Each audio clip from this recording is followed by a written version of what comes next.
Eu gostaria de passar agora para os ambientes marinhos costeiros, chamar a professora Beatriz Padovani, ela vai nos falar sobre a diversidade da paisagem marinha tropical, caminhos e desafios para a conservação e para a sustentabilidade. A professora Beatriz é bióloga marinha, professora titular de oceanografia da Universidade Federal de Pernambuco, com doutorado na Austrália. Ela tem desenvolvido pesquisas no Nordeste do Brasil, em biologia populacional, de peixes tropicais marinhos, efeito de áreas marinhas protegidas e conservação marinha. Ela é coordenadora também de um projeto de pesquisa ecológica de longa duração, que tem como foco abordagens multidisciplinares sobre ecologia de paisagens marinhas. Foi membro do grupo de especialistas da primeira avaliação oceânica mundial da ONU e atualmente faz parte da equipe de coordenação do diagnóstico brasileiro de serviços de ecossistemas marinhos e costeiros. Beatriz, muito obrigada novamente pela sua participação.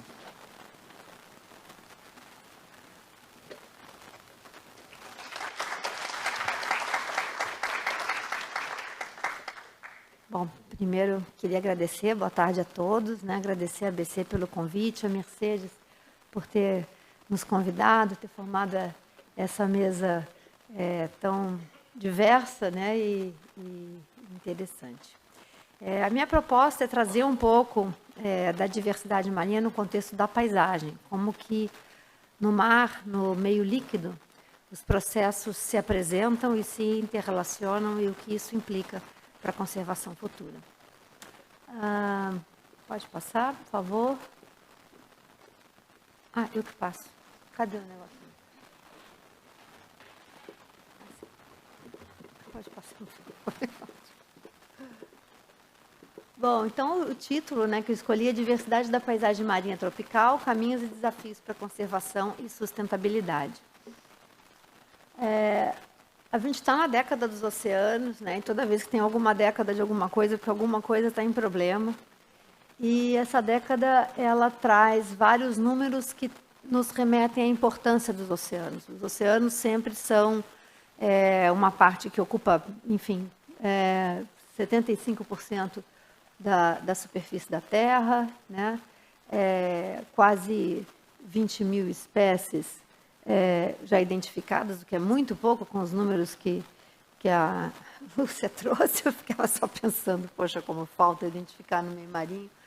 E vários outros números, os números de serviços ambientais, absorção de carbono, o número de pessoas que são dependentes da biodiversidade marinha. A gente nunca deve esquecer que é uma das últimas grandes atividades extrativistas que nos remetem ao nosso passado evolutivo de caçadores e coletores. A gente pratica a pesca e a coleta de organismos marinhos como a gente praticava lá no período neolítico. Então, claro que agora com muito mais sofisticação, mas a gente ainda explora esses recursos, com a população aumentando cada vez mais.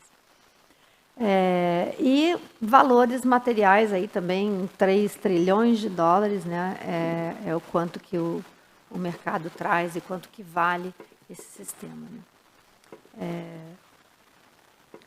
O que a gente conhece da biodiversidade marinha e que esforços têm sido feitos para que a gente aumente esse nosso conhecimento e consiga transformar informação em conhecimento integrado.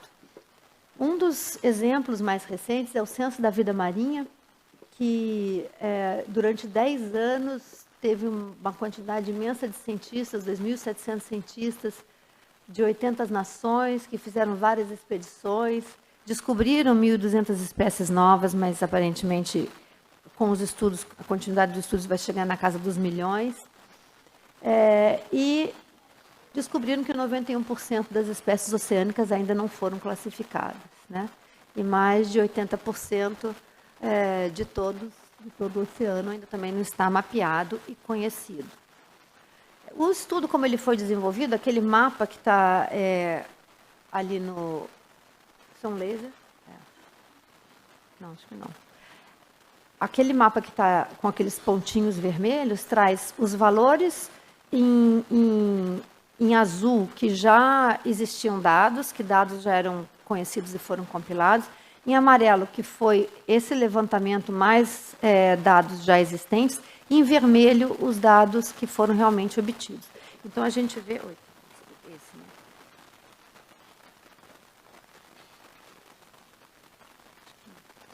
É só apertar? Então, a gente vê que existiu uma concentração de estudos novos em algumas áreas, né? E aqui, nessa figura também, a gente vê algumas áreas, alguns temas e algumas áreas especiais nas quais os estudos foram concentrados. Isso é um padrão normal pelo desafio da integração desse conhecimento e dos processos ecológicos aos quais eles estão associados e aos quais a sua manutenção também está dependente, né? Mas é importante dizer que a gente sabe pouco, mas a gente explora muito tempo. A FAO, né, a Food and Agriculture Organization, que além da agricultura tem a parte da pesca também, ela surgiu depois do pós-guerra para resolver o problema dos países famintos, o problema da fome no mundo que as guerras sempre provocam. E veio num momento em que a tecnologia durante a guerra, dos navios, dos motores, tinha aumentado muito. Então, foi um salto no poder de exploração dos mares e de alcance e de tecnologias de detecção. E, desde então, essa exploração vem crescendo cada vez mais, né? Nos últimos 30 anos, a gente teve um aumento modesto, 14% nas capturas globais, mas um aumento muito grande na aquacultura, que é um sinal, inclusive, da depleção dos estoques pesqueiros. E a aquicultura não é também sem impacto na própria pesca de animais selvagens. E 122% no aumento do consumo global de pescado, né? E se a gente olhar lá, naquele gráfico em cima, a gente vê a tendência, em amarelo, a tendência da captura global desde a década de 50. Então, a gente vê que houve um aumento, com o aumento do esforço de pesca, a gente aumentou a captura, o quanto pescado a gente tira do mar, mas depois estabilizou, não aumentou mais. O aumento que a gente tem ali é da aquacultura. Por outro lado, em relação à sustentabilidade dos estoques, que é medida pelo rendimento máximo sustentável, quanto eu consigo explorar de uma população e ela ainda conseguir se repor pelos processos de recrutamento, de crescimento, vem caindo. Então, a gente tem uma tendência, a gente não tem mais estoque inexplorado e os estoques sobreexplorados estão aumentando, né? Então, a gente tem cada vez que fazer mais força para pescar cada vez menos e ter esses estoques nesse estado, né? Mas, mesmo assim, os mares ainda são vistos, né? O oceano, hoje em dia a gente fala um oceano único, ainda são vistos como uma grande fonte, uma grande fronteira de exploração. Essa daqui é a nossa Amazônia Azul, né? Que tem sido lançada como uma fronteira tecnológica, de conhecimento, né? Para uma exploração sustentável, mas com destaque para atividades de exploração de petróleo, organismos marinhos de valor biotecnológico, assim como nas florestas, né, medicamentos, coisas que a gente nem conhece e que está descobrindo agora, né, e outros tipos de uso. Então, a gente ainda tem essa visão dos oceanos, né, à medida em que a gente esgota outros recursos, de como que a gente consegue encontrar o que não está explorado ainda ou explorar melhor e mais desses oceanos, né. Mas, assim, tem alguns paradigmas da paisagem marinha, da ecologia da paisagem marinha, que vieram da paisagem terrestre, mas que são diferentes, né? E uma das maiores diferenças é essa dimensão cúbica que a gente tem dos oceanos. O meio fluido, ele não tem a gravidade como âncora, e com isso uma distribuição fragmentada tão isolada. O meio marinho é mediado por correntes que interagem com a topografia do fundo, e que criam processos aos quais os organismos têm que se adaptar e têm que ter mecanismos de se adaptar com muita velocidade, inclusive, para essas mudanças, né? Então, entender esses processos é muito importante para entender como que esses ambientes devem ser manejados e como que esses recursos devem ser explorados também, de forma sustentável. Então, aqui alguns exemplos de que depois o Censo da Vida Marinha deu origem ao OBS, né, que guarda toda essa informação e que permite que as sínteses sejam feitas cada vez mais, também muito focado por tema e focado por grandes regiões, que são estudadas a fundo para que se consiga entender todos esses processos. E eu traço aqui um paralelo com o ILTER, né, o International Long Term Ecological Research, e o PELD brasileiro, né, do CNPq, que também tem esses sítios de estudo, alguns sítios marinhos, e que trazem também a noção de que a gente tem que estudar não só o funcionamento daqueles sistemas, mas o funcionamento daqueles sistemas ao longo do tempo, porque seguem ciclos sazonais, interanuais, decadais, até centenários, e que a gente precisa entender como é que esse ciclo se processa. Aquela última figura aqui embaixo, uma vermelhinha com alguns fósseis, é o estudo que foi um dos precursores desse que saiu agora, dizendo que até 2300 nós não vamos ter mais espécie marinha nenhuma, porque possivelmente, no pior cenário do IPCC, elas vão ter se acabado. Bom, eu vou trazer alguns exemplos de pesquisa nesse arcabouço, né, da paisagem marinha do PEL de Tamandaré, porque traz a gente para as nossas dificuldades, os estudos marinhos e oceanográficos aqui, mas também os nossos sucessos, né, e exemplos bastante práticos também. Então, é a APA Costa dos Corais, nordeste do Brasil, mais ou menos ali um pouco abaixo de Recife, uma região tropical, que com várias unidades de conservação, que esses estudos se realizam, que eu vou trazer algumas coisas para vocês. Primeiro, nós ancoramos a proposta, nessa proposta da paisagem marinha, que está lá em cima, né, que se sucede desde a costa até a quebra do talude, quando a plataforma termina. A paisagem vai além disso, mas é até onde a gente consegue estudar com mais facilidade, incorporando processos de geobiodiversidade, que é a topografia do fundo, processos oceanográficos, que é a interação das correntes marinhas com essa geobiodiversidade, a conectividade dos organismos que precisam se deslocar ao longo do seu ciclo de vida ou ao longo de migrações nesses ambientes, o que isso implica na conservação sustentável e como que a gente pode fazer contribuições para o manejo. É importante cartografar os fundos marinhos, é importante descrever os fundos marinhos e, para além da cartografia, também entender qual é a biodiversidade que está associada a esses fundos. A gente tem fundos marinhos que são proxies para a biodiversidade. Então, isso faz com que estudos locais possam ser expandidos para uma área muito maior, né? Então, para isso, o GEBICO vem se dedicando a juntar todos os dados de batimetria que se tem no mundo, publicar, né, em vários níveis de detalhe diferentes, produzindo esses mapas. E eu trouxe um exemplo ali, por exemplo, do platô de Pernambuco, que é uma região que foi um pouco estudada pelo GEBICO, mapeada, mas de um estudo em que nós conseguimos, com imagens satélites, né, claro, estudantes de pós-graduação sempre, né, os alunos de doutorado, de mestrado, que vão construindo esses trabalhos, trabalhar imagens satélites para enxergar o fundo. Porque a nossa maior dificuldade com a paisagem marinha é enxergar. A gente não enxerga a paisagem marinha. A paisagem marinha está lá. Você olha para a praia, só vê água, mas lá embaixo tem essa complexidade. Então, com o progresso tecnológico dos sensores nos satélites, cada vez mais a gente consegue penetrar no fundo oceânico, principalmente em regiões de águas claras, e enxergar esse fundo oceânico e descobrir, por exemplo, paleocanais. Canais que estavam lá, quando lá no Pleistoceno o nível do mar estava mais baixo, esses canais eram rios, é uma plataforma pobre de sedimento, eles estão lá. E eles têm uma função também, né? E a maneira de conhecer essa função foi, a partir de saber que eles estavam lá, estudar processos hidrodinâmicos de interação das correntes marinhas com esse relevo, né? Então, aqui, nessa primeira figura, a gente tem pontos de CTD, que são aparelhos que descem até o fundo pegando temperatura, pressão, salinidade, pontuais. Ali, a região desse platô, que interage com a corrente norte do Brasil, que sobe, e os fenômenos que acontecem de penetração dessa água mais fria que se levanta por um fenômeno de ondas internas que ocorrem nos oceanos, quando a corrente passa, ela forma ondas, e ao formar ondas, ela cavalga em cima dessa plataforma. Então, uma quebra de plataforma oligotrófica, como é a Nordeste, passa a ter processos de ressurgências locais e que alimentam e nutrem essa região aqui da quebra. Aqui só um exemplo de como é que faz isso, né, quando passa e sobe. E, a partir daí, a gente tem que começar a enxergar o que está lá embaixo também, né? Então, o uso de câmeras tem evoluído bastante, né? O uso de câmeras de vários tipos, sejam câmeras que você coloca e depois remove, ou como esse caso que a gente tem usado, que está ali sendo mostrado no vídeo, câmeras que são arrastadas no barco, então você vê em tempo real em cima do barco o que está acontecendo lá embaixo, e com isso a gente vai mapeando os jardins marinhos, né? Porque são lugares assim de extrema beleza e que nos surpreende de que não tem uma saída, que a gente não fica completamente maravilhado. Então, nesse desenho do meio, a gente tem os traçados dos cruzeiros científicos com estações, né?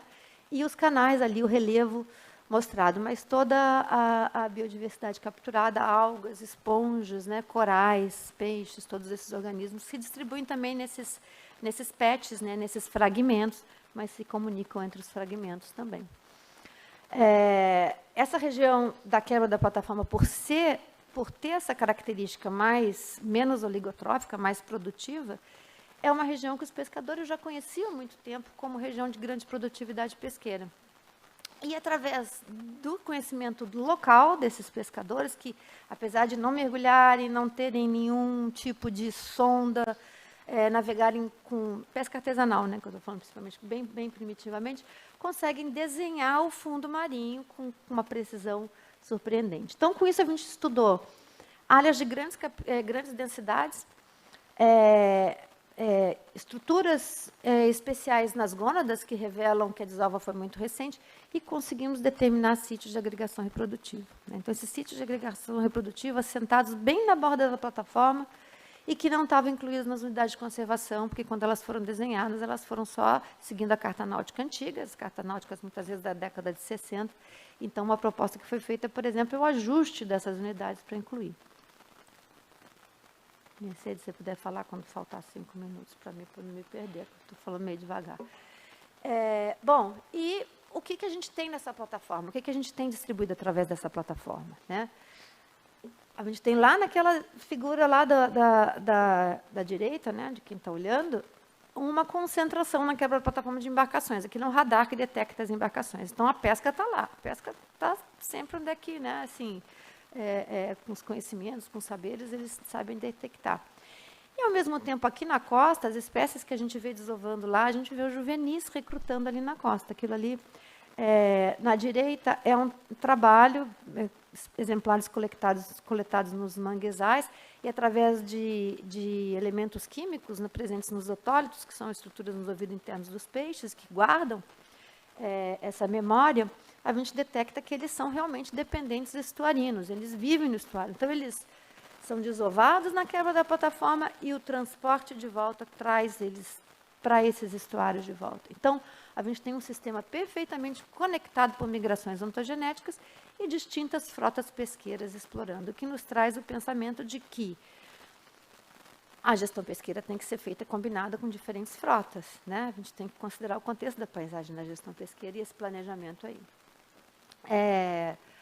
Além disso, como que a matéria se distribui entre esses ambientes, né? Então, estudos de isótopos estáveis de carbono e oxigênio, por exemplo, nos permitem ver a migração dessa matéria entre os vários hábitats costeiros, sejam eles manguezais, pradarias de fanerógamas, recifes de coral. O que esses gráficos mostram é como, para as várias espécies, à medida em que elas crescem em tamanho, a influência na alimentação delas, né, porque é o que a gente come, vai mudando à medida em que elas vão se deslocando. Então, elas também levam aquela assinatura daquele hábitat para além de onde o hábitat se distribui, se alimentando e transferindo a energia.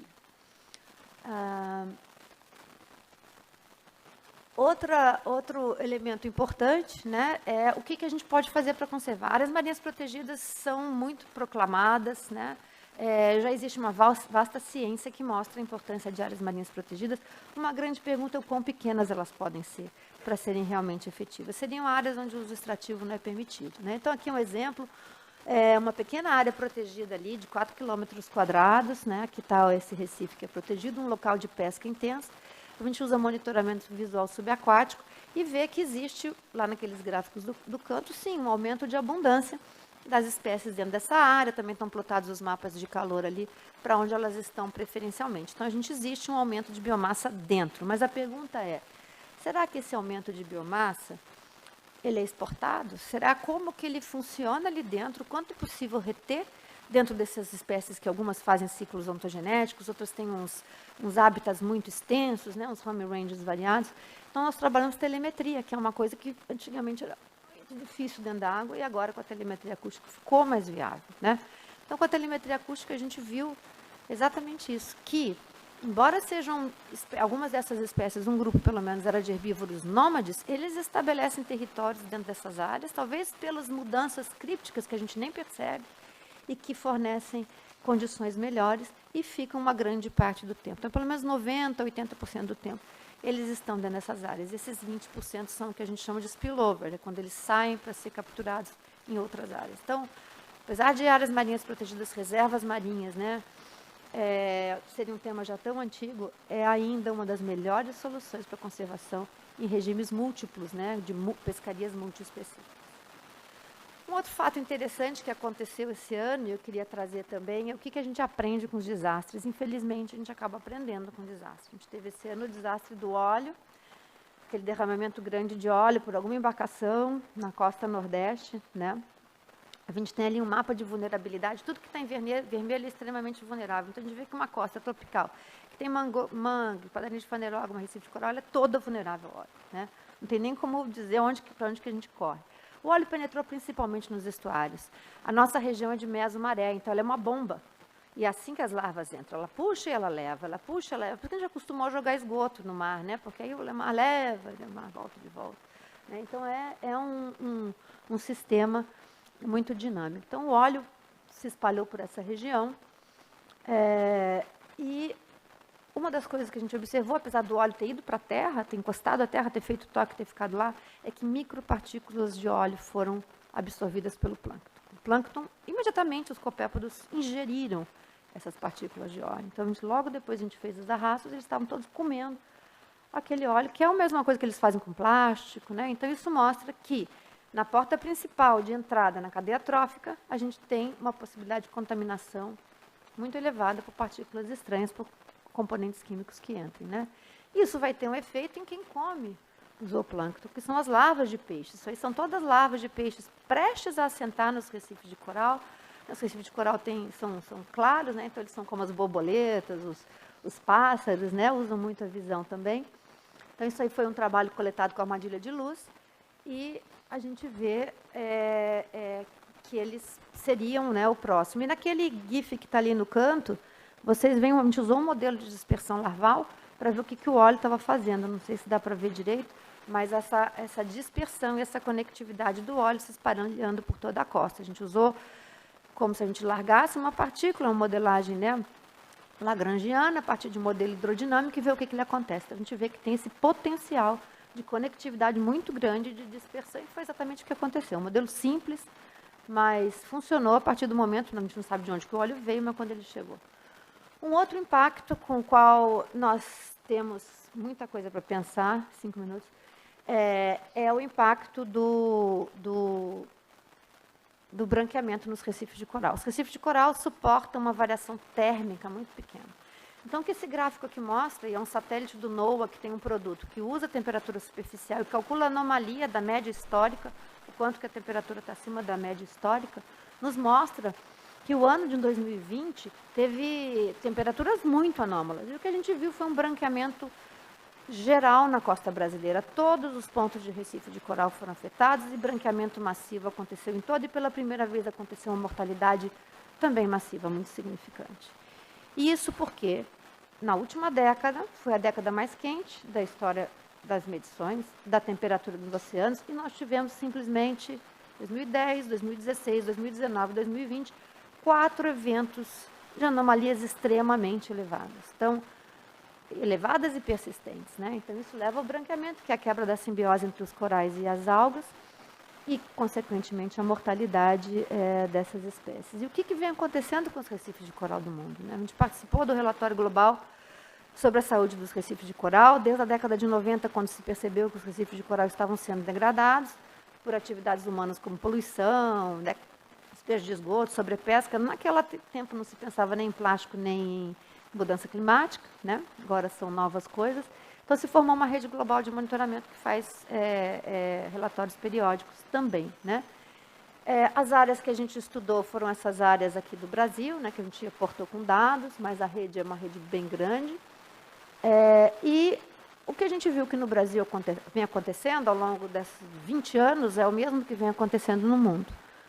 Um aumento das algas, que isso é fruto da eutrofização e do aumento da temperatura, e uma diminuição e uma recuperação dos recifes de coral, que a gente observou aqui, mas uma queda que veio logo depois. Infelizmente, a recuperação que veio depois do grande branqueamento de 98, se seguiu até ali, ela foi perdida nesse novo evento de branqueamento. Então, o grande problema que os recifes de coral hoje em dia têm é que o intervalo entre os eventos anômalos está cada vez maior. e que a gente não tem mais só El Niño. 2019, 2020 foi uma onda de calor que persistiu por 2 anos, né?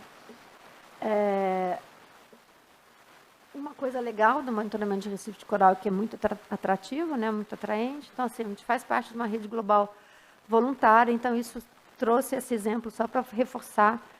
É muita coisa para ser feita, a ciência cidadã é essencial, mas a ciência cidadã, para além de só alguém coletando dado, é alguém entendendo para que ele está coletando dado, alguém que vai ter uma devolutiva de para que aquele dado vai ser coletado e alguém que vai poder influenciar na sua comunidade, né? O relatório da rede global, o parecer final foi que a perda tem sido imensa, a solução é a diminuição das emissões de carbono, mas também são soluções locais, a gente se acostumou com erosão costeira, com desmatamento levando erosão, com sedimento carregado para os recifes de coral e com esgoto e poluição, e isso é há anos e cada vez pior, e não tem muitas medidas locais para se fazer isso.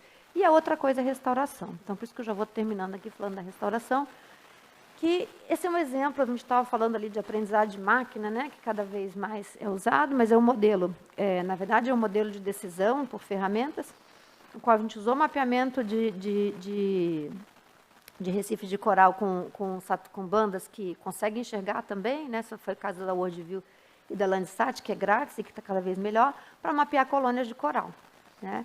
E o que foi determinado é que a distribuição dessas colônias, ela não era só fruto da natureza, das características que mais eram propícias, mas também do cuidado e do manejo que se tinha, tanto para bem, nas áreas mais protegidas, como para mal, nas áreas extremamente utilizadas. Então, mostra, mesmo numa escala de pouca variabilidade, poucas espécies, a influência do balanço dessas duas coisas, né? Isso nos traz uma esperança para a restauração, que é um outro pilar que certamente, como foi feito em muitas florestas, vai ter que ser feito nos ambientes recifais, né?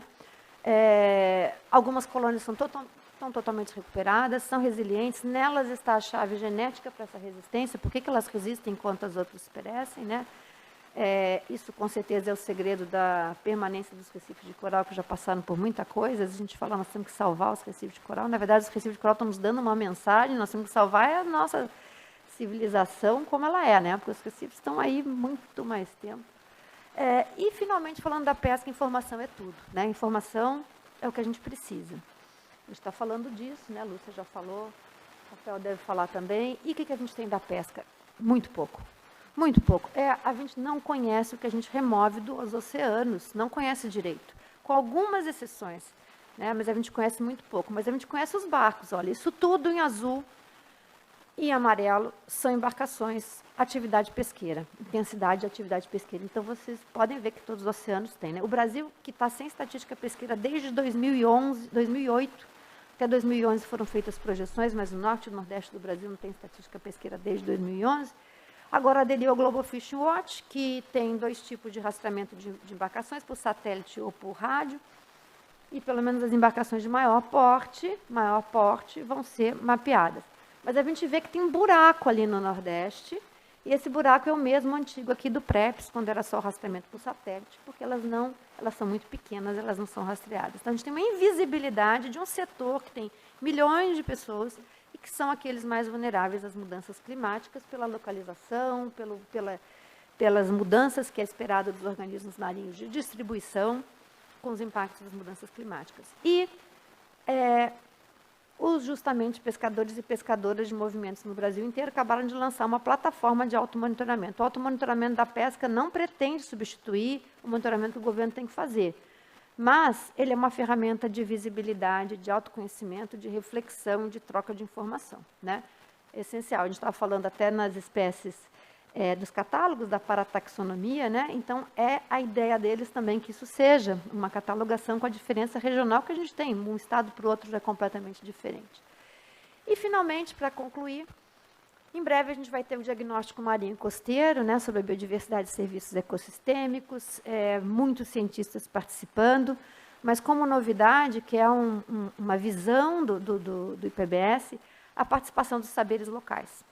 A participação desses saberes, né, e capturá-los, porque eles também estão ameaçados pelo nosso modelo, que não permite muitas vezes essa comunicação ou que tem um distanciamento, né? Então, essa incorporação da visão desses saberes nos bens e serviços ecossistêmicos, de o que a gente tem que fazer para garantir eles no futuro, incorporar no diagnóstico. Então, em breve, esperamos ter muitas boas novidades e talvez uma mudança de um olhar que a gente traz. Então, agradecendo aí essa, né, a gente sabe que trabalho de longa duração é muita gente ajudando, e eu queria ter trazido uma fotografia dos alunos também, mas eu quis limitar para 30. Obrigada, gente.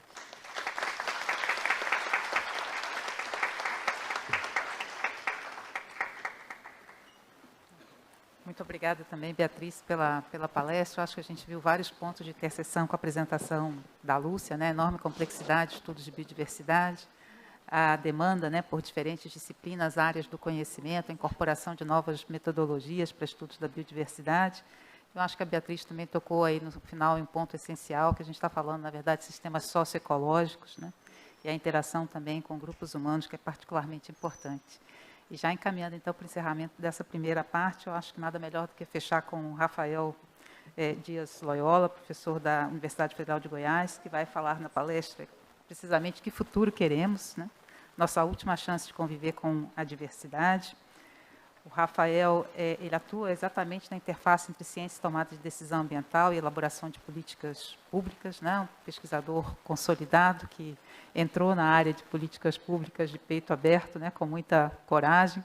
Atualmente, ele é diretor executivo do Instituto Internacional para a Sustentabilidade, que é uma organização dedicada à compreensão da relação entre o homem e a natureza, contribuindo para a transição em direção ao futuro sustentável. Já atuou como diretor científico da Fundação Brasileira para o Desenvolvimento Sustentável, numa interação também entre ciência e empresa, e como pesquisador visitante do Instituto Nacional de Pesquisas Espaciais e do Jardim Botânico do Rio de Janeiro. É professor do Departamento de Ecologia da UFG e também membro afiliado da Academia Brasileira de Ciências. Rafael, muito obrigado. O espaço é seu aqui.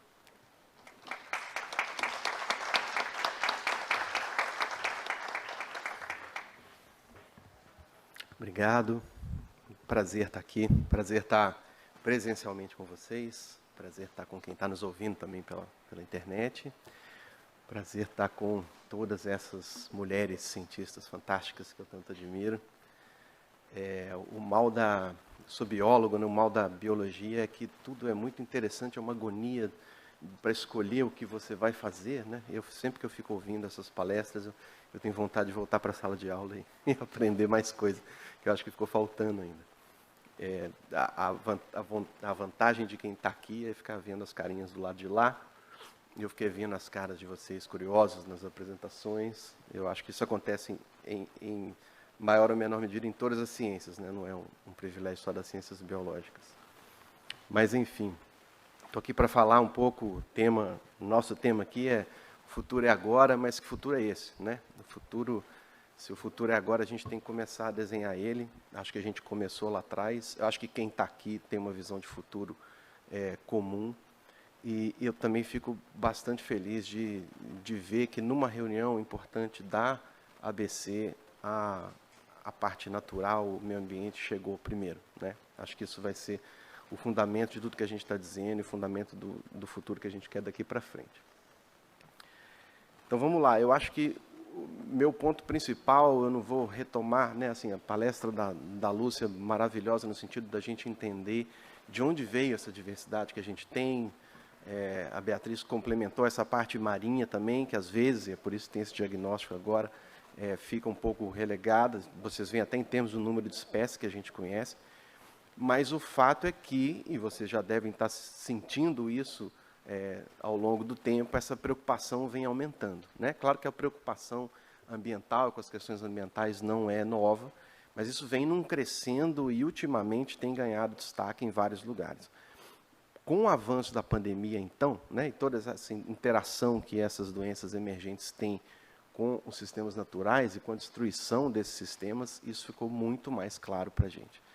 E não é à toa que, nesses últimos 2 anos de Covid-19, uma série de publicações foram feitas, obviamente dentro da academia, mas uma série de publicações que chamam a atenção para o problema e que mostram que a questão ambiental não pode mais ser ignorada, não dá mais, né? Eu tenho usado essa frase repetidamente, não dá mais para fingir que não é com a gente, não dá mais para ignorar e achar que os recursos naturais, como eu aprendi lá atrás na escola, são de fato renováveis. Eles não são renováveis e a gente está acabando com eles, né?